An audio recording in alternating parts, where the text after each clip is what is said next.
Bonsoir tout le monde. Avec l'aide de Dieu, nous allons commencer un conte de Rabbi Nachman de Breslev. Donc, les contes de Rabbi Nachman, il a déroulé 13 contes à la fin de sa vie, qui correspondent à un niveau de Torah extrêmement élevé, puisque lui-même a témoigné sur le niveau de ses contes, qu'il provenait d'un endroit qui était au-dessus des 70 facettes de la Torah. C'est-à-dire que c'est une vérité ultime. Maintenant, pourquoi est-ce que ça prend l'apparence des contes ? Il a donné une parabole lui-même dans l'enseignement 164 du Likutei Moharan pour expliquer la puissance exceptionnelle de ces contes. Alors, il dit la chose suivante. Il dit, déjà à son époque, on voit dans la réalité que plus un homme est malade physiquement, et plus il a besoin de médicaments forts. Jusqu'au point où, parfois, la maladie est tellement grave que le médicament qui va soigner cette maladie grave est lui aussi nuisible. Il pourrait tuer la personne. Alors qu'est-ce qu'on fait dans ce cas-là ? Donc déjà à l'époque de Rabbi Nachman, ça devait exister, en tout cas il en parle. On dilue le médicament avec d'autres substances afin qu'il soit digérable et qu'il n'ait pas d'effet secondaire trop important qui pourrait nuire à la santé de celui qui prend le médicament. Et par ailleurs, ce médicament guérit la maladie grave dont le malade est atteint. Il dit l'en est de même dans la spiritualité. Dans la spiritualité, il y a une maladie. La maladie spirituelle, c'est l'éloignement de Dieu. Plus on est éloigné de Dieu et plus on est, entre guillemets, malade spirituellement. Donc, quel est le médicament qui peut nous rapprocher de Dieu ? En d'autres termes, nous guérir spirituellement, c'est la vérité. La vérité, lorsque nous y avons accès, nous permet de sortir de notre marasme spirituel. Maintenant, si l'on applique, dit Rabbi Nachman, le principe de plus la maladie est grave et plus le médicament qui doit soigner le malade est dangereux pour la santé du malade, donc en appliquant ce principe, on en arrive au fait que parfois, pour avoir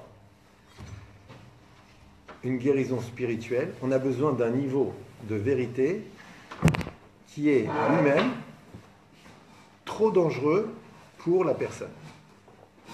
La vérité, parfois, elle peut être trop dangereuse. Une vérité qui pourrait tuer spirituellement l'individu. Donc ce concept de vérité qui pourrait tuer spirituellement l'individu, on le connaît déjà à d'autres niveaux. Par exemple, si on met à quelqu'un la honte en public, en lui disant ces 4 vérités, c'est comme si on le tuait. De la même manière, parfois si quelqu'un veut revenir vers Dieu et qu'on lui dit que par rapport à ce que tu as fait et où tu es, tu te trouves dans ce niveau et qu'en vérité il faudrait faire ça et ça et ça et ça et ça, on lui déballe une tonne de vérités qui ne sont pas à son niveau encore.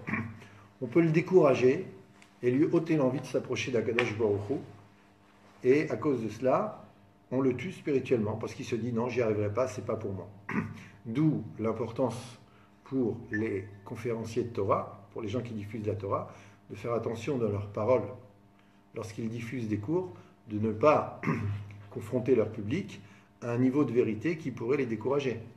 Par exemple, en prenant des comportements de gens très très très élevés, de très très grandes sadikim, et en leur présentant ce comportement comme si c'était ça qui avait une valeur, et tout ce qui n'est pas ça n'a pas de valeur. Donc quelqu'un qui est très éloigné, même inconsciemment, il va en arriver à la conclusion que c'est pas pour moi, j'y arriverai pas, qu'est-ce que je vaux, qui suis-je ? Or, on ne fait qu'alimenter la maladie spirituelle quand on fait ça. Parce que, au fond de nous-mêmes, beaucoup de gens ne se rapprochent pas de la Torah au fond d'eux-mêmes parce qu'ils pensent que, avec ce qu'ils ont fait, Dieu ne veut pas d'eux, qu'ils n'y arriveront pas, qu'ils n'ont pas assez de force, qu'ils ont trop fauté. Okay. Donc quand on les confronte à une vérité qui est bien au-dessus de leur niveau, une vérité fermée, okay, et ce n'est pas du tout le chemin que la Torah préconise. Derachecha dachenoam vechol nitivotea shalom, nous disent les sages. Les chemins de la Torah sont des chemins doux, des chemins encourageants, des chemins pleins d'amour, des chemins qui nous rappellent que si Dieu nous a créés, c'est parce qu'il nous aime et qu'on est important à ses yeux. Et tous les sentiers de la Torah sont shalom, paix, c'est-à-dire qu'il crée en l'individu une paix intérieure avec laquelle il est capable de se réconcilier avec lui-même, de se pardonner parce qu'il sent que Dieu l'a pardonné. Et c'est vrai, si tant est qu'il demande pardon. Parce que quand tu demandes pardon à Dieu, il te pardonne. lorsqu'on met dans la prière, tous les jours, sauf les jours de joie, on met les tachanounim, les supplications et le vidouille, c'est-à-dire la reconnaissance de ses fautes, c'est pas juste pour faire beau, c'est parce que grâce à cela, Dieu nous pardonne, sinon pourquoi il s'agit de le instituer dans la prière? Et à cause de ce mauvais état d'esprit, il y en a même qui utilisent cette prière pour se décourager encore plus. J'ai fauté, j'ai volé, j'ai menti, j'ai fait ci, j'ai fait ça. Tu répètes la faute, okay? Et si tu n'as pas le bon état d'esprit, de Derecha d'Achenoam, les chemins de la Torah sont des chemins doux, tu peux t'éloigner à cause de ça. Tu peux t'ancrer dans l'idée que de toute façon j'ai fauté, je ne serai jamais pardonné. Alors que le but de la reconnaissance des fautes et de la demande de pardon, c'est d'être pardonné. Et c'est ce qui se passe. C'est ce qui se passe.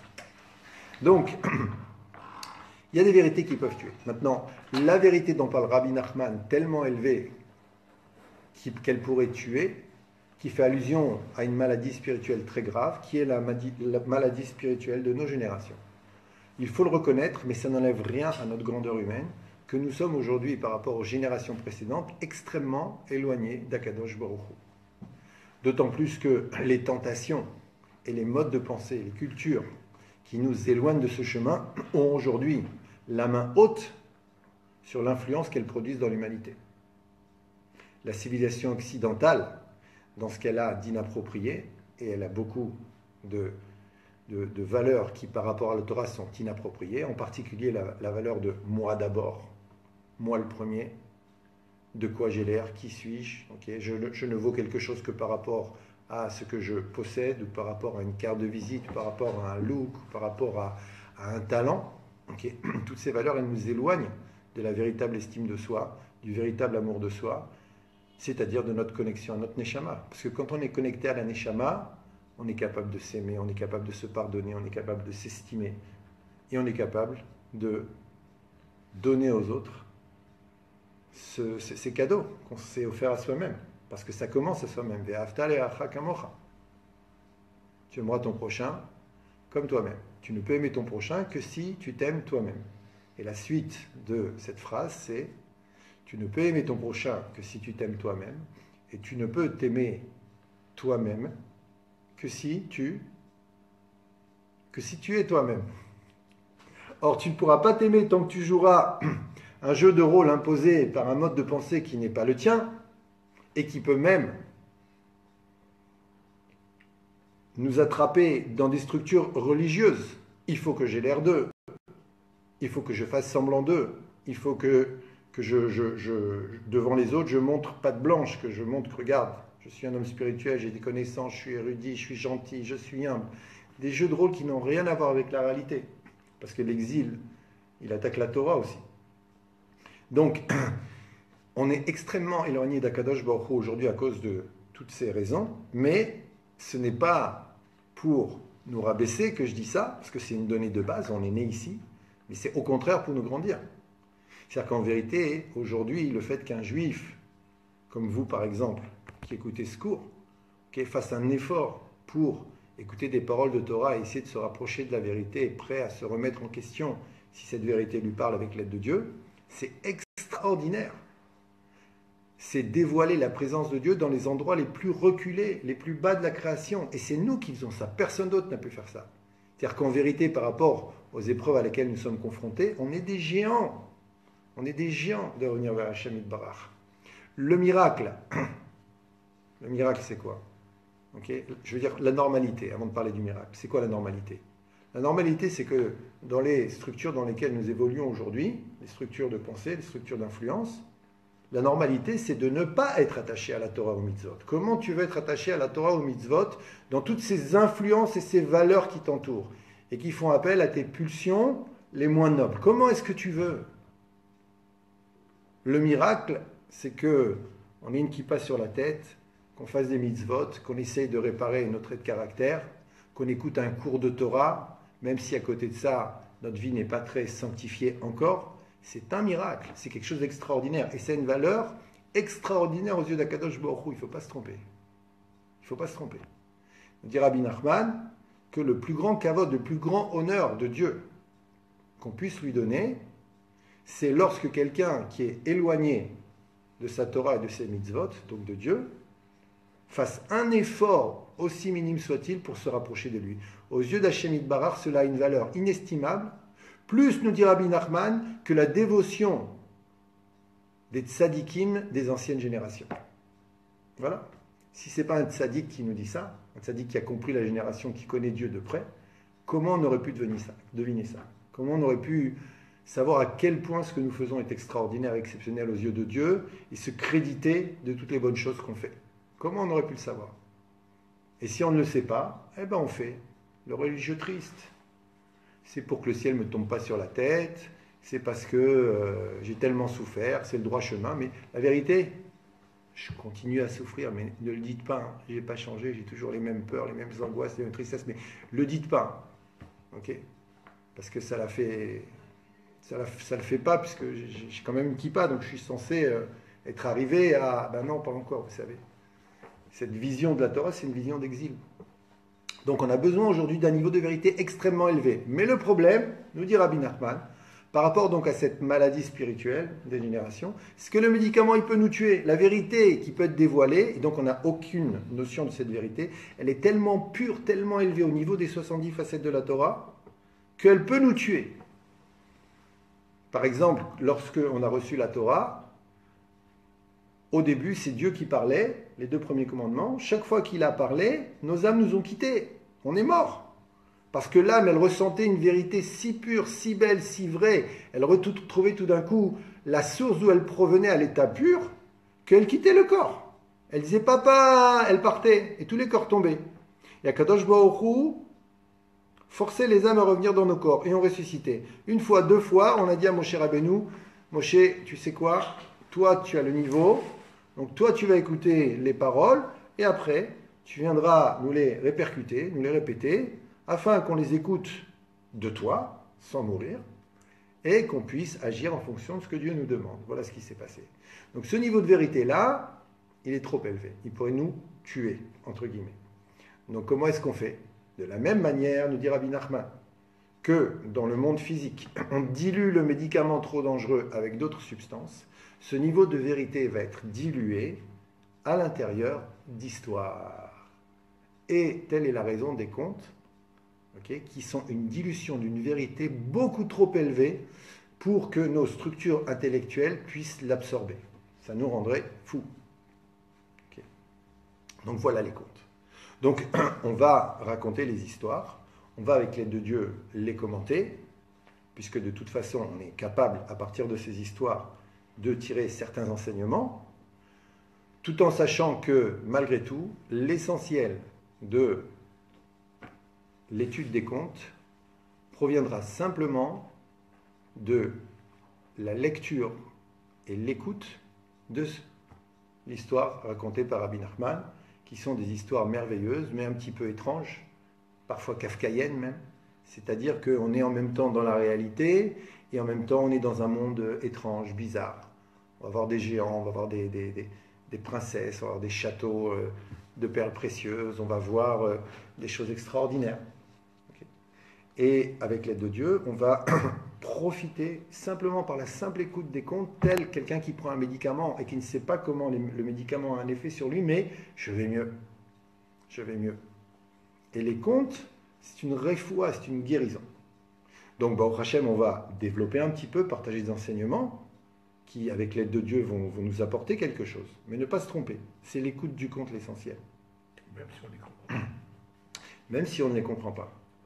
J'ai déjà lu et relu. Même si on ne les comprend tu pas. vois vraiment que tu es à l'ouest, mais tu ne comprends pas. Effectivement, mais peu importe. Peu importe. Donc, en particulier, par exemple, dit Rabbi Nachman que pour un couple qui n'arriverait pas à avoir d'enfants, le fait de lire les contes, d'étudier les contes, est une ségoula, c'est-à-dire est une aide sérieuse pour pouvoir enfanter, tomber enceinte et enfanter. Par exemple, l'étude des contes, la lecture des contes. La lecture des contes, par exemple. Donc, donc même si, avec l'aide de Dieu, on va extraire de ces contes des enseignements merveilleux, je l'espère en tout cas, okay, il faut savoir que ce n'est même pas une goutte, d'une goutte, d'une goutte de l'océan infini de sagesse que ces contes contiennent. juste pour mettre les choses en perspective et savoir à quoi on a affaire maintenant, avec l'aide de Dieu. Donc on va commencer le premier conte de Rabbi Nachman, qui s'appelle La princesse disparue, et il commence comme ça. Anav et Amar, il a pris la parole et il a dit, c'est une sorte de préambule au conte. Donc Rabbi Nachman a pris la parole et il a dit, Derer si parti maasé, en chemin j'ai raconté une histoire. Chez Kol Meshia Shomea, Ayalo Urur Teshuva, et tout celui qui a écouté cette Teshuva a eu une réflexion profonde de Teshuva, de repentir. Vezoi, et voilà cette histoire. Donc en chemin j'ai raconté une histoire, le chemin c'est le chemin de la vie toujours. La vie c'est un chemin. C'est un principe extrêmement important que ça ne sera jamais le résultat et la destination qui comptent.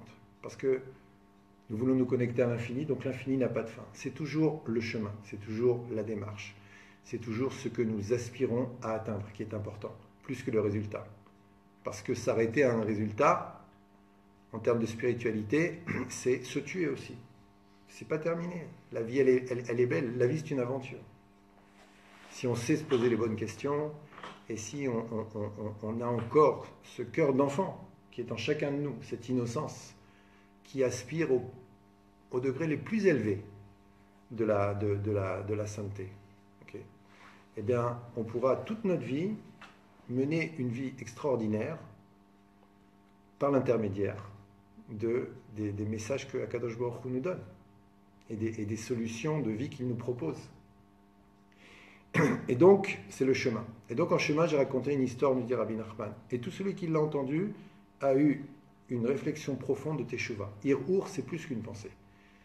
Hir'ur, c'est vraiment mettre son cœur dans la pensée. Ce qui est interdit, par exemple, il y a des interdits en pensée. Par exemple, ne pas convoiter, ne pas avoir des pensées licencieuses.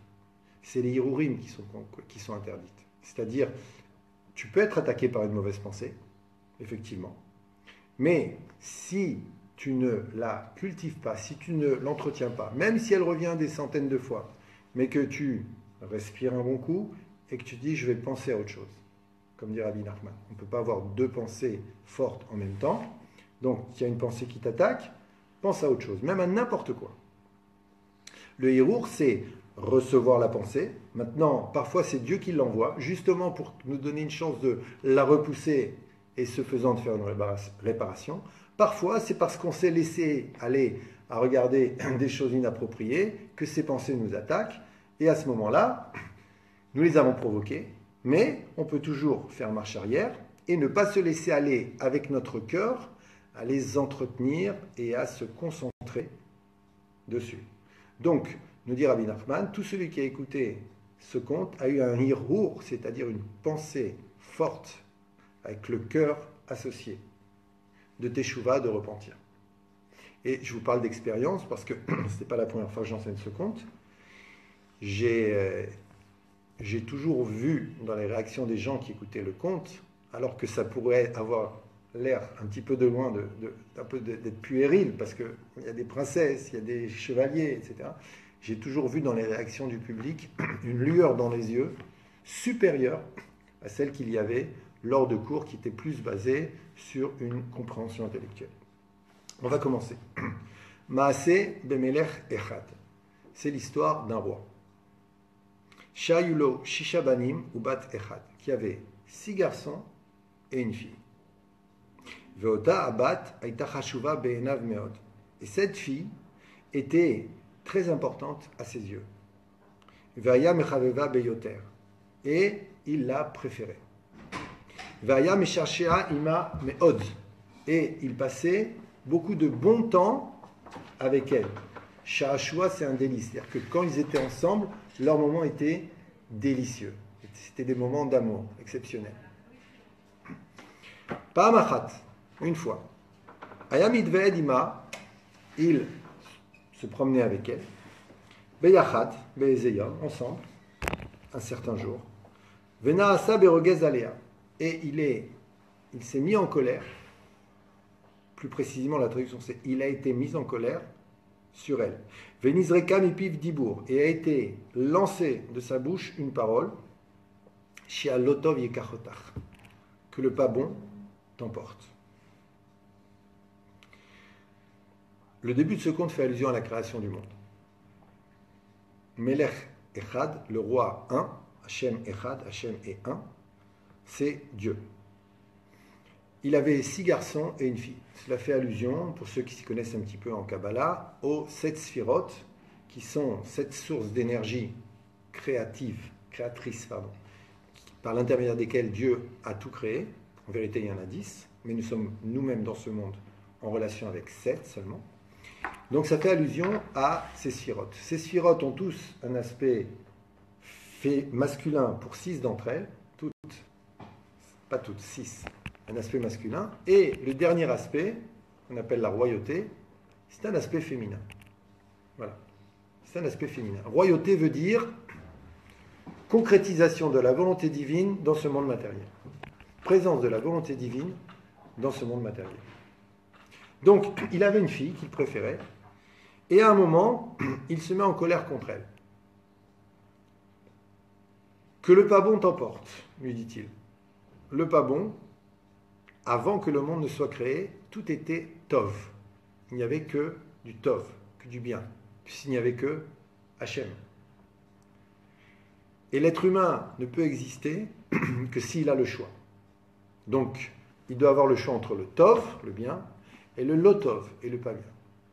Donc, quand Dieu dit que le pas bon t'emporte, ça fait allusion à la création du monde. Et la création du monde n'est possible que lorsque Dieu se cache. Donc, Dieu se cache. Dieu se cache, ça fait allusion qu'on a l'impression qu'il est en colère. Il est en colère, Naasala Verogez. Et parce qu'il est en colère, regardez la suite, Balaïla al-Khal echadra, la nuit elle allait dans sa chambre, ou Baboker le Hadou echani, et le matin on ne savait plus où elle était. Donc elle est partie. Elle est partie parce qu'elle a cru que son père était en colère, que son père ne l'aimait pas. La princesse disparue, d'après la majorité des commentaires, c'est l'âme. Il y a plusieurs niveaux d'interprétation de ce conte. Nous allons garder en ce qui nous concerne que la princesse disparue, c'est l'âme. Nous sommes toute notre vie à la recherche d'une connexion authentique avec notre âme, avec des hauts et des bas, comme on va le voir. Mais la solution à tous nos problèmes se trouve dans la présence divine qui est en nous, celle qui nous donne la vie et qui s'appelle l'âme. Quand il y a l'âme dans le corps, il y a la vie. Quand l'âme est absente du corps, il y a la mort, spirituellement parlant, comme on vient de l'expliquer. Plus nous sommes loin de notre âme, plus spirituellement nous avons des difficultés. Donc, la princesse, c'est l'âme. Et on sait que l'âme ne veut pas partir, nous disent les sages. L'âme, elle ne veut pas descendre dans ce monde. Elle est bien. Elle est inclue dans l'unité divine. Pourquoi je descendrai? Et donc Dieu est obligé, si l'on peut dire, de la rouler, de la forcer à partir, pour qu'elle descende et qu'elle accepte de vivre dans un monde matériel où maintenant elle ne va plus retrouver ce délice d'être dans l'unité de Dieu. Puisque nous disent les sages, c'est quoi une nishama? Chelek Elokam Imaal, c'est une parcelle de Dieu qui est en nous. C'est ça une âme. Et donc, elle est partie. Le matin, on ne savait plus où elle était. Et son père souffrait terriblement. Il a été la chercher, ici et là. Voilà. Amad Hasheni la Malchut s'est levé, Sheni la Malchut, le second du roi, qu'on va appeler maintenant le vice-roi. Mais Hamad Shirash Ameler Mitztaer Meod, parce qu'il a vu que le roi souffrait terriblement. Ou Bikesh, il a demandé. Donnez-moi un serviteur, un cheval et de l'argent pour les dépenses. Et il a été là chercher. Et il a été là chercher beaucoup, très très longtemps, jusqu'à ce qu'il la trouve. Donc vous voyez ici, il n'y a pas de suspense américain. Là. Depuis le début, on lui dit, il va la trouver. Remarquez, même dans les films américains, généralement, on connaît la fin depuis le début. On sait très bien que le héros, il va gagner, qu'il va s'en sortir. Des fois, ils nous font une petite feinte avec une fin dramatique. Tout d'un coup, il a une maladie, mais des love stories, des choses comme ça, où on va pleurer. Mais globalement, tous les scénarios sont connus. Okay, mais nous dire, nous, ce n'est pas la peine de connaître la fin du scénario. Comme je vous ai dit au début, le plus important, ce n'est pas le résultat. Le plus important, c'est la recherche. Être toujours en recherche intellectuelle, en recherche du cœur, en recherche de l'âme, pour donner un sens à sa vie. Donner un sens à sa vie. C'est la raison pour laquelle nous sommes ici. Donner un sens à sa vie. Et ne pas se laisser emporter par le flot des tracas quotidiens qui font qu'on n'a plus le temps de... Donc, qu'est-ce qui fait que le vice-roi se lève d'abord? Il va aller à la recherche de l'âme. Qu'est-ce qui fait que le vice-roi se lève? Regardez, parce qu'il a vu que le roi souffrait terriblement. C'est-à-dire que maintenant, Dieu souffre du fait que nous soyons éloignés de lui, puisque l'âme elle est chez nous. Il souffre de ça. Mais il le fait quand même. Pourquoi il le fait quand même? Parce que le plus beau cadeau que Dieu nous ait fait, c'est de nous avoir donné un lot-of, c'est-à-dire une possibilité de choisir, un libre arbitre. Nous n'existerions pas si Dieu ne se cachait pas et que nous n'ayons pas la possibilité de fauter. C'est ça qui donne de la valeur à tout ce que nous faisons. C'est cette possibilité de libre arbitre. Maintenant, si il y a des érudits aux formules gracieuses qui tiennent à vous expliquer que le libre arbitre n'existe pas, ne les écoutez pas. Et je m'engage avec d'autant plus de facilité que ce n'est pas moi qui dis ça, c'est les sages, c'est le Rambam, et Rabbi Nachman il en parle. Il dit le libre arbitre c'est la chose la plus extraordinaire que Dieu a créée dans ce monde. C'est le libre arbitre. C'est la chose la plus extraordinaire, la plus compliquée, c'est impossible à comprendre. Comment il a pu laisser un espace de liberté alors qu'il est partout, et qu'en même temps que nous ayons le choix, tout est sa volonté, n'essayez même pas de comprendre. Mais le libre arbitre existe. Et il dit le libre arbitre, présenté simplement, ça donne ça. Je veux, je fais. Je ne veux pas, je ne fais pas. On a tous un niveau auquel notre libre arbitre va s'appliquer. N'importe quel juif à n'importe quel niveau. Akadosh Baruch Hu nous propose toujours des options de choisir le bien ou ce contraire, constamment. En fonction de l'option choisie, on va entraîner le processus que les sages appellent mitzvah, goreret mitzvah, avera, goreret avera. Une bonne action, on entraîne une autre. Une mauvaise action, on entraîne une autre. Mais il y a un choix. Il y a des moments de choix. Donc Kadosh Baruch Hu nous dit, voilà, qu'est-ce que tu fais maintenant? On va prendre quelqu'un qui est très très éloigné de la Torah et des mitzvot. Il ne fait rien. Est-ce que Kadosh Baruch Hu l'a abandonné? Pas du tout. Il va être confronté à la possibilité maintenant de faire du bien, d'aider une personne âgée à porter ses sacs. C'est une mitzvah. Maintenant, il est confronté. D'un côté, il est un petit peu pressé parce qu'il a un rendez-vous. De l'autre côté, il voit cette vieille femme avec des sacs un peu lourds qui va monter chez elle au 2e étage et il se dit mais j'ai pas le temps. Et d'un autre côté, il se dit mais la pauvre, comment la laisser porter ça pendant 2 étages? Il n'y a pas d'ascenseur. C'est son choix, son épreuve à lui. Et s'il fait le bon choix, il s'élève. Et Akadosh Baruch Hu lui présentera d'autres opportunités jusqu'à ce que, par une suite, un enchaînement de bons choix, il pourra même être confronté à la possibilité maintenant de rentrer dans le giron de la Torah et des mitzvot. Bien sûr. Et donc en vérité, ces moments de libre arbitre, ces possibilités de choix qu'Akadosh Baruch Hu nous donne, à ces moments-là, nous sommes nous-mêmes, seuls, confrontés à notre choix. Qu'est-ce qui fait que tel frère, il va choisir un bon chemin, et son frère qui a reçu la même éducation des mêmes parents, il va choisir un mauvais chemin? Ce n'est pas explicable parce que ça relève maintenant d'un espace de liberté qui s'appelle le libre arbitre et qui n'appartient qu'à moi. Et c'est moi qui vais décider, moi seul, sans aucune influence. Après, effectivement, il y a les conséquences de mes actes et je vais provoquer des habitudes qui vont faire que maintenant je suis victime d'eux. Je vais être victime de mes mauvais choix. Et je vais être appelé à continuer à les faire. Ou alors, je vais profiter de mes bons choix. Et la conséquence de ces bons choix, c'est que toute une série d'événements positifs et d'actions positives vont suivre, dans lesquels je ne suis plus le responsable directement. Mais en vérité, oui, je suis le responsable directement, parce que c'est moi qui ai donné la première impulsion lors de cette possibilité de choix que Dieu m'a donné, dans laquelle j'ai pu exercer mon libre arbitre. Donc le Dieu s'est caché pour que cela puisse exister. Et Dieu sait que maintenant, nous avons la possibilité de faire le bien, mais aussi de ne pas faire le bien avec les conséquences que ça implique et les souffrances que ça implique. Et donc Dieu souffre. Comme c'est marqué dans la Masechet Berachot, que lorsque nous souffrons, lui aussi, il hurle 3 fois par nuit à cause de nos souffrances. Mais alors réagis. Mais si je réagis, à quoi ça sert? Si je réagis, c'est même pas la peine que je crée le monde. Si chaque fois j'arrive et je vous fais joker, okay, ça sert à rien. Mais à la fin des temps, on s'apercevra tous que quels que soient les événements que nous ayons pu passer, autant individuellement que collectivement, ça valait le coup. Ça valait le coup. Il y aura une joie immense qu'on ne peut même pas imaginer. Pour l'instant, nous sommes dans la foi de cela. Mais un jour, on le verra. Ce qu'on appelle le Olam Haba, le monde à venir. Mais entre-temps, Akadosh Baruch Hu, quand il voit que nous faisons des mauvais choix et que nous nous retrouvons dans des endroits inappropriés avec des conséquences malheureuses, Akadosh Baruch Hu, il est malheureux. Maintenant, le premier malheur d'Akadosh Baruch Hu, la première peine d'Akadosh Baruch Hu, si l'on peut dire, c'est que le prix à payer, même pour lui, de ce voilement, c'est qu'on peut croire qu'il nous a abandonnés.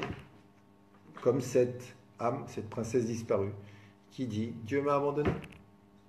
Et c'est la blessure de départ de l'être humain. C'est la blessure qu'il va falloir réparer par justement des choix de vie positifs. Mais nous l'avons tous, cette blessure. Nous la ressentons à des moments dans notre vie.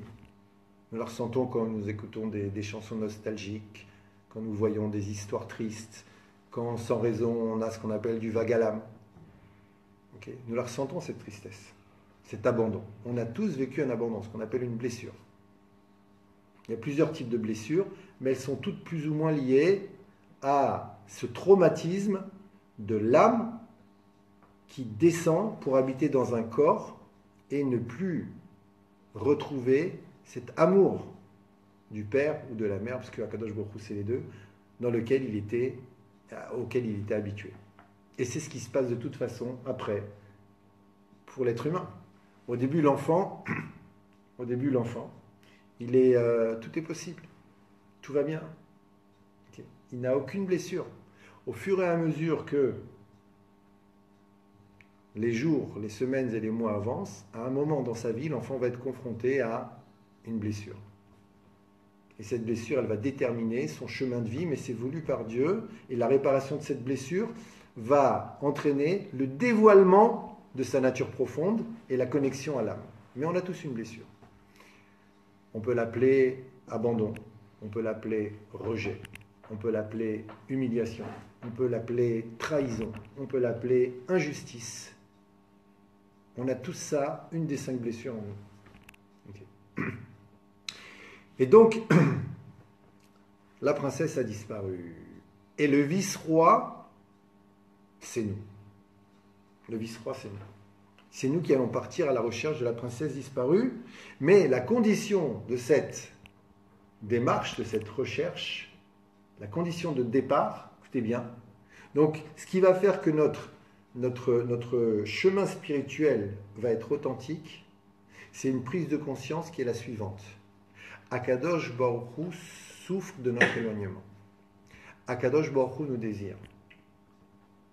Celui qui commence son aventure spirituelle avec comme point de départ le fait qu'Akadosh Baruch Hu est très, très, très, très, très, très, très grand et que nous, on est très, très, très, très, très petits. Comme si on n'intéresse pas tant que ça.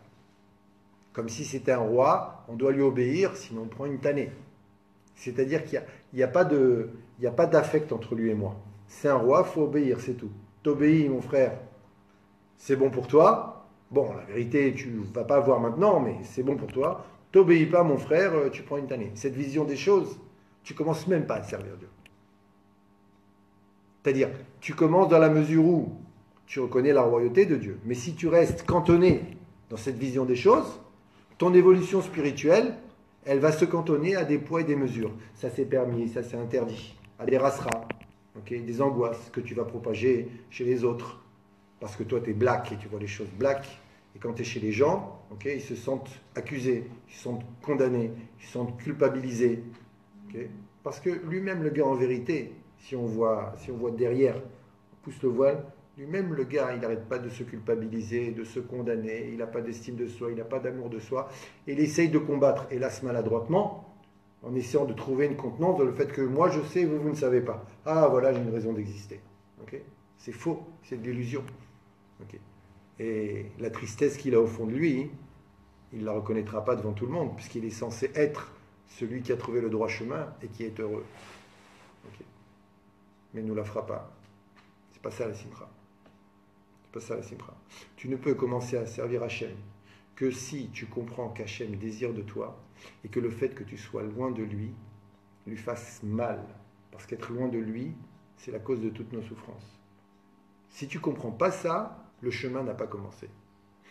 Donc la vision d'Hachem Yitbarach qu'on doit avoir, cette vision-là, elle donne envie, elle peut motiver, elle peut nous donner envie d'aller vers lui.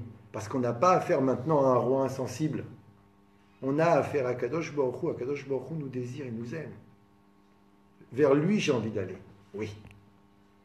Et je vais rechercher par l'intermédiaire de mon âme, de la princesse disparue, okay, à me reconnecter à lui.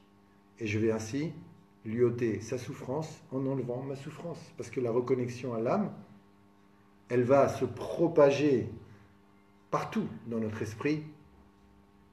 C'est notre manière de voir le monde. Comme on avait dit, Gadlut Amochin, la largesse d'esprit. Okay. Dans notre cœur, elle va se propager avec de belles émotions. Dans nos actions, de belles actions. Okay, qui vont illuminer notre quotidien et les gens qui nous entourent, et en particulier les gens qu'on aime. Et tout ça, ça s'appelle la simcha, ça s'appelle la joie. Puisque dit Ari Akadosh, okay, la joie ne se trouve que dans la présence de Dieu, donc dans la connexion à l'âme. Toute autre joie a de fortes chances d'être une joie factice, illusoire, plus une échappatoire dans le sens où, étant donné que ça ne va pas, je vais multiplier les sources de plaisir et de joie pour justement ne pas être confronté à ce vide béant de la déconnexion de la Neshama. Et par conséquent, on part à la recherche de la Neshama grâce à ça. Okay. Et donc, le vice-roi, il part. On lui donne un serviteur, un cheval et de l'argent. À quoi font allusion ces trois choses? Le serviteur, c'est le corps. Le serviteur, c'est le corps. Bravo. Donc le serviteur, c'est le corps. Puisque notre corps, c'est pas nous.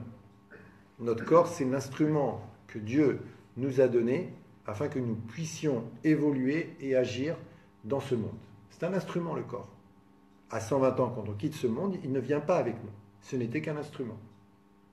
Un instrument saint, enfin, si on le sanctifie, un instrument extraordinaire, de par la merveilleuse constitution à tous les niveaux qu'il a en lui. Okay, mais ce n'est qu'un instrument. Le cheval, dans la littérature judaïque, fait allusion à la pulsion de vie. Mais pulsion de vie comme un cheval. Le cheval, il doit être contrôlé, il doit être bridé, on doit lui mettre des ornières, il doit être scellé. Un cheval, ça doit se contrôler. La pulsion de vie, ça doit se contrôler. Sinon, elle devient pulsion animale. Donc le cheval fait allusion à la pulsion de vie, mais aussi à la pulsion animale, à la vie animale, qui fait que nous avons des envies. On ne pourrait pas vivre sans envie. Mais ces envies-là, c'est justement un des terrains du challenge que Dieu nous propose, c'est-à-dire, est-ce que tu vas savoir les contenir, les diriger en vérité vers de bonnes causes, ou alors est-ce que tu vas en être la victime et les laisser, tel un cheval fou qui s'emballe, okay, contrôler ta vie. Donc le cheval fait allusion à la pulsion de vie. Donc on a un corps, ce corps, c'est le serviteur. Ce corps, il est habité par une pulsion de vie animale qui lui permet d'agir, c'est le cheval. Et de l'argent pour les dépenses, ça c'est plus simple, c'est-à-dire que Dieu, quand il nous crée, nous donne aussi les moyens de notre politique. C'est-à-dire des moyens pour agir dans ce monde-là, il faut aussi de l'argent. Voilà. Si on s'en tient à cela, on va se poser une question extraordinaire. Le serviteur, c'est pas moi, c'est le corps. La princesse disparue, c'est pas moi, je la recherche, c'est l'âme. Donc, si je ne suis pas mon corps, Et si je ne suis pas mon âme, qui suis-je? Une idée? Ratson, Hein? la volonté. Pardon? Ratson. On peut dire comme ça, le ratson, la volonté, mais de manière plus globale, comme on l'a dit tout à l'heure, je suis mon libre arbitre. Je suis le produit de ma conscience personnelle libre qui va impliquer les choix que je vais faire librement, de bien ou de moins bien. C'est ça, moi. C'est ça, moi. Et donc, je vais avoir la possibilité de me marier avec mon âme et de faire un avec mon âme, et ce faisant, de dévoiler la personnalité divine qui est en moi, et donc d'être un vecteur du dévoilement de la présence divine sur terre, vecteur de joie, vecteur de lumière, vecteur de bonté, vecteur d'amour, de compassion, de vérité, de pureté, etc., etc. Ou alors, je vais m'en éloigner et je vais être confronté donc au tracas quotidien de l'existence avec les angoisses, les peurs, les souffrances et les équilibres instables qui font que j'arrive plus ou moins à tenir au bord de la déprime, de la dépression pour certains, mais en tout cas pas dans un cadre de vie idéal tel que je l'aurais souhaité, tel qu'on l'aurait tous souhaité. Donc je suis mon libre arbitre. Voilà ce que je suis. C'est ça moi. Et donc on voit qu'il est parti. Et depuis le début, Rabbi Nachman nous dit, arme-toi de patience, puisque c'est l'histoire d'une vie tout ça. Mais t'inquiète pas, tu vas la trouver. En vérité, tu la trouves parce que tu la cherches. La trouver, c'est la chercher. Si tu crois que tu l'as trouvée, tu n'as rien trouvé. Si tu la cherches, en vérité, tu l'as déjà trouvée parce que tu es sur le chemin. Comme il dit au début, en chemin, j'ai raconté une histoire. C'est l'histoire du chemin en vérité. C'est l'histoire de la vie. Et même si on n'est pas capable de faire tous les liens avec notre vie personnelle, mais la vie de tout un chacun est inclus dans cette histoire, comme dans les autres histoires de Rabbi Nachman. Tout le monde passe par les événements, chacun à son niveau. On va relater ici, mais on ne fera pas les liens forcément.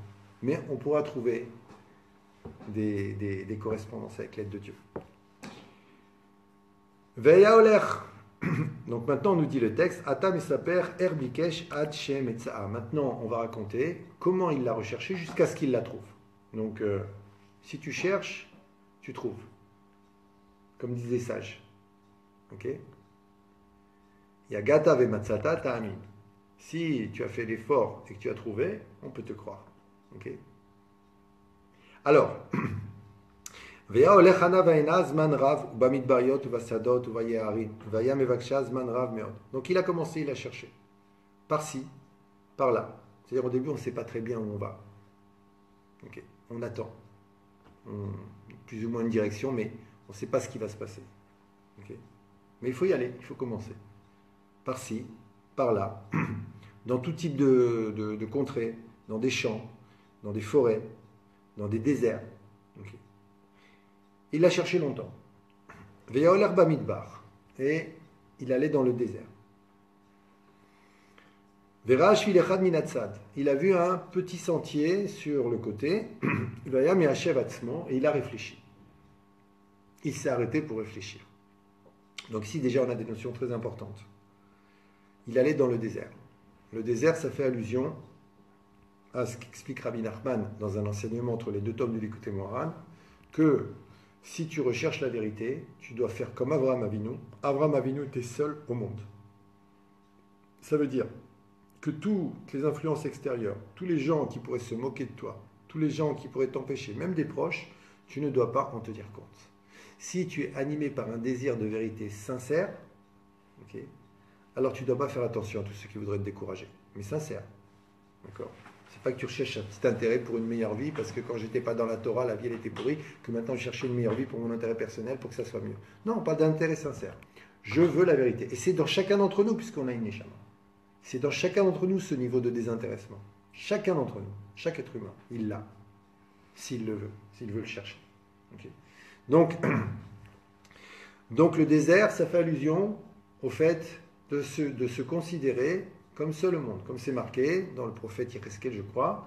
Echad aya Avraham. Avraham était Echad, sur lequel Rabbi Nachman nous dit que Avraham servait Dieu en se considérant comme s'il était seul au monde. Ça ne veut pas dire qu'on ne doit pas avoir un camp de base. Ça veut dire des gens qui sont écologiquement satisfaisants, avec qui, Baruch Hashem, avec qui on grandit, avec qui on a des partages. Mais dans ta recherche personnelle, tu es seul au monde. Tu vas essayer de ressembler à personne et tu vas essayer de te comparer à personne.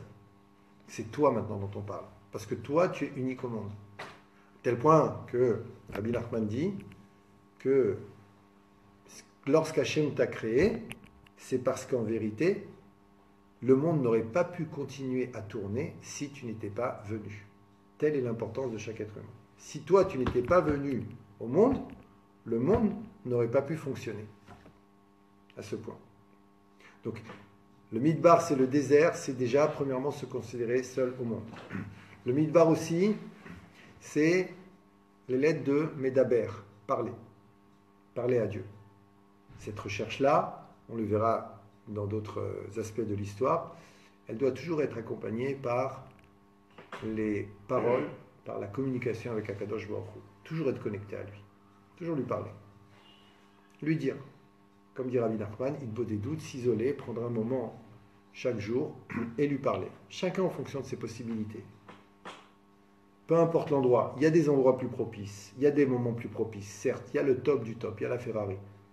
Mais ça ne veut pas dire pour autant que les autres voitures ne roulent pas et qu'elles ne peuvent pas nous amener à destination. Il n'y a pas que une heure dans une forêt noire au milieu de la nuit. Okay, il n'y a pas que ça. Ça, c'est le top du top, Ferrari. Et un bravo à ceux qui le font. Mais Rabbi Nachman nous dit, dans ta chambre, tu peux parler à Dieu dans ta chambre. Tu prends un moment, tu lui parles à Dieu. Okay. Tu prends un instant, tu lui parles. Tu commences petit à petit. Okay. Pour pas trop effrayer ton inclination au mal, ton Yetzirah, tu commences. Allez, je vais commencer. 2 minutes. Je vais te parler 2 minutes, mon Dieu. Okay. Je vais te dire merci, bien évidemment. Mais si je ne le ressens pas trop, le merci, je vais dire, excuse-moi, je voudrais te dire merci, mais je ne ressens pas trop le merci puisque j'ai une vie un petit peu difficile en ce moment, la vérité. Et j'ai même des questions sur toi. Je me demande qu'est-ce qui se passe. Il faut être vrai, il faut être franc avec Hachem. Maintenant, sans révolte, quand tu lui parles, c'est pas pour dire, c'est pas pour te révolter. Qu'est-ce que tu as fait de ma vie? Tu peux dire, voilà, c'est ce que je ressens, comme David Améler. Il dit, Eli, Eli, lama zaftani, plusieurs fois dans les psaumes. Il dit, mon Dieu, pourquoi tu m'as abandonné? Pourquoi tu m'as abandonné?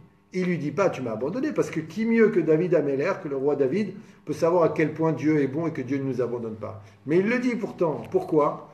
Parce qu'il ne faut pas avoir peur d'exprimer son ressenti à Kadosh Baruch Hu. Il ne faut pas avoir peur de l'exprimer. Maintenant, dans le ressenti de David Améler, il n'y a pas de vengeance. Il n'y a pas de volonté de faire le mal. Il n'y a pas de révolte. Il n'y a pas de volonté de briser l'autre. Et d'ailleurs, c'est une des conditions de la communication réussie à tous les niveaux, notamment dans le couple. Dire son ressenti. Mais je ne dis pas le ressenti maintenant pour dire je suis en colère parce que tu es... Non, voilà, je ressens de la colère. Je ressens de l'injustice, je ressens de la tristesse, je ressens de la peine. Ce que tu as fait m'a fait de la peine. Mais jamais tu es comme ci, et tu es comme ça, et tu es comme ça. Okay? Dire ce ressenti. Et l'autre qui veut communiquer, il dit explique-moi pourquoi. Ou alors, si la personne est trop en colère, je suis trop en colère, on dit le temps que on va attendre que tu te calmes pour pouvoir en parler. Okay? Pourquoi? Et qu'est-ce que je peux faire pour? Et comment on peut régler cette situation, toi et moi à deux? Okay. Donc, parler à Dieu. Parler à Dieu. Commencer un instant. Lui dire. Et attendre les réponses. Et les réponses viendront. Les réponses viendront. Donc, c'est ça aussi le désert. Okay. Et sur le chemin, on nous dit Vera Shvil Echad Minatzad, il a vu un sentier, il a eu un petit chemin sur le côté. Vayam Yasher Atzmo, il a réfléchi. Donc le petit chemin, ça veut dire que maintenant, tu cherches la vérité. Il ne faut pas dire la vérité, elle est que dans les endroits, que dans les synagogues à 20 millions de dollars, avec des lustres à 200 000 dollars, avec le plus grand qui soit, et celui-là, et c'est pas forcément là la vérité. La vérité, elle peut être dans un petit endroit que Dieu t'a réservé, dans lequel tu vas aller, tu vas rencontrer quelqu'un, et ce quelqu'un-là, parce que Dieu te l'a réservé, okay, il va changer ta vie. Ça peut être un ami. Ça peut être un ami, c'est peut-être quelqu'un de gentil, qui lui-même a ses défauts, mais il y a une connexion, ce qu'on appelle un zivouk, qui doit avoir lieu entre lui et toi. et pendant un instant, tu vas le fréquenter. Et il va t'apporter quelque chose. Et toi aussi, tu vas lui apporter. Okay. Donc il ne faut pas partir à l'idée que je ne vais trouver la vérité que dans le top. Je vais aller dans le top 10, okay, et c'est là-bas que je trouve la vérité. C'est pas comme ça. C'est pas comme ça. Je n'ai pas d'a priori. C'est possible que oui. Mais des fois, il faut dire la vérité. Okay. Des fois, on va dans le top 10 pour se planquer parce que je suis au top, ça va, je vais avoir le top. Mais on n'a rien résolu. Rien résolu du tout. On ne vit plus que sous la coupe de ce grand. Maintenant, lui, c'est pas ce qu'il veut, hein. Mais c'est nous. Okay, et il a dit, et il a dit, et il a dit, et je lui ai demandé d'où je vais investir, je lui ai demandé ci, et je lui ai demandé une ségoula, et on va lui demander par Nassa, et maladie, et par Nassa, et truc, et machin, et problème, et les questions de réparer les midotes, teshuva, prière, le cœur, l'esprit, le conscient, le subconscient, mes valeurs, mes croyances, qui suis-je, comment mon cerveau fonctionne, qu'est-ce que je dois croire, qu'est-ce que je dois étudier. Non, mais ça c'est... Mais ça c'est connu, ça. Si toi étudies, c'est fini. Okay. On peut se planquer derrière, derrière ce qui brille, mais on ne fait que répercuter une erreur pré-teshuva avant qu'on commence à se repentir, qui consistait à toujours vouloir le top. Okay. C'est pas comme ça. Un petit chemin, je n'ai aucun a priori de l'endroit où se trouve la vérité. Aucun a priori. Je cherche, je suis prêt à tout accepter. Je suis prêt à chercher. Un petit chemin, okay, c'est pas Manhattan, hein, c'est juste un petit chemin dans un désert. Je vais voir. Puisque Dieu m'y a confronté, je vais aller voir, je vais être curieux. Ou alors je vais faire comme ces gens qui font l'erreur de dire non, la vérité, elle peut être que comme ça. Non, la vérité, c'est forcément comme ça. À tel point que Rabbi Nachman dit quand le Messie, quand le Mashiach se dévoilera, ses plus grands ennemis seront les gens pieux. Les gens pieux, bien sûr.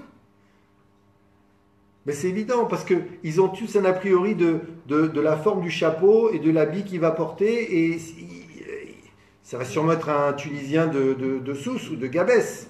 Okay, ou alors il va être lui, ou c'est comme ça. Ça ne peut pas être autrement. Ça ne peut pas être quelqu'un qui va venir de là, ça ne peut pas être quelqu'un qui va accepter cette tendance religieuse à laquelle je m'oppose, parce que la mienne, elle ne va pas dans cette direction. Ça ne peut pas être ça. Il ne peut pas inclure ça dans son message. Il ne peut pas être comme ça. Donc au début, le Mashiach aura de l'adversité, et cette adversité, nous dira Rabbi Nachman, viendra, pas de tous les gens pieux, chas v'shalom, je n'ai pas dit ça. Je n'ai pas dit tous les gens pieux. Mais elle viendra essentiellement des gens pieux. Ben oui, puisqu'ils ont un a priori de comment ça doit être. Okay. Eh bien nous, on n'a aucun a priori. Et c'est pour ça aussi qu'on parle du désert. Le désert, c'est vide. Comme un cerveau vide, qui se vide parce qu'il dit « je veux être rempli de la vérité, je la cherche, je ne sais pas, je ne sais pas, je ne sais pas ». C'est vrai que c'est rassurant de se planquer derrière des connaissances. Aujourd'hui, il y a un grand Rav qui s'appelle Rav Google, et aujourd'hui, il y a des simili intellectuels qui peuvent te parler de ce qui a marqué sur Google et faire semblant de savoir. Mais c'est pas ça la vraie connaissance, bon sang de bonsoir. C'est encore une manière de se planquer. C'est pas ça, les réponses, elles sont en toi, les réponses. Elles sont en toi, les réponses. Tu peux t'aider par-ci, par-là de connaissances, mais elles sont en toi, les réponses. Elles sont en toi à condition que tu comprennes que on est dans le désert. Voilà, on est dans le désert. On parle à Dieu, on est curieux, on est seul. Okay, dans cette recherche, mais pas seul au sens personne n'est avec moi, seul dans le sens où je ne veux être la victime d'aucune influence extérieure. C'est toi mon Dieu que je veux, et je veux que tu m'envoies toi les situations, voire les personnes qui vont me permettre de me rapprocher de toi. Mais je suis seul, pas égoïste, seul avec toi. Donc et il s'est arrêté pour réfléchir. Il s'est arrêté pour réfléchir. Encore quelque chose d'extraordinaire. S'arrêter pour réfléchir. Qui s'arrête pour réfléchir? Okay. Par exemple, je vous pose la question. Okay.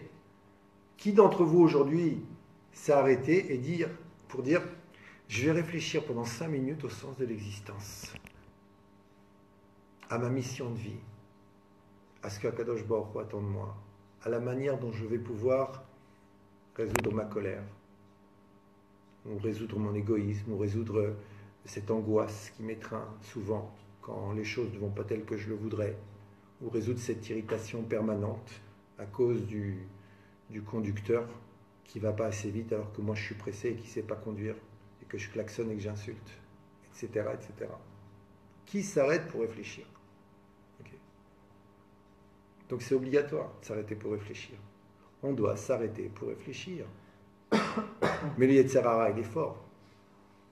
Tu ne vas pas faire l'intellectuel maintenant, arrête, réfléchir à quoi? Ok? Allez, amène à manger à la maison. Ok? Tu as des objectifs, tu as des buts, tu dois travailler. Et c'est vrai qu'on doit travailler, je n'ai pas dit le contraire, Dieu préserve. Maintenant, ce n'est pas un appel à l'isolement du tout, okay? que je prône, pas du tout ça. C'est pas ce que j'ai dit de toute façon. Mais comment dire, mais c'est une qualité de vie, s'arrêter pour réfléchir. Dans n'importe quoi, s'arrêter pour réfléchir, c'est une qualité de vie. Et donc, il s'est arrêté pour réfléchir. Et il a dit ça. Cherchani oler kol karzman rav bamidbar. Ça fait tellement longtemps que je vais dans le désert.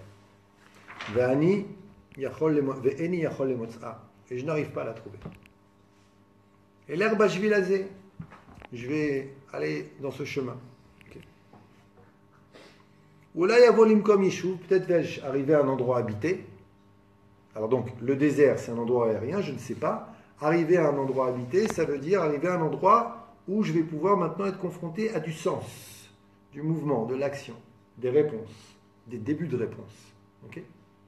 Vers l'Erzman Raf, et il a été pendant longtemps, et Bezrat Hashem, la semaine prochaine, on parlera de ce premier endroit où il va arriver à la semaine prochaine, Bezrat Hashem.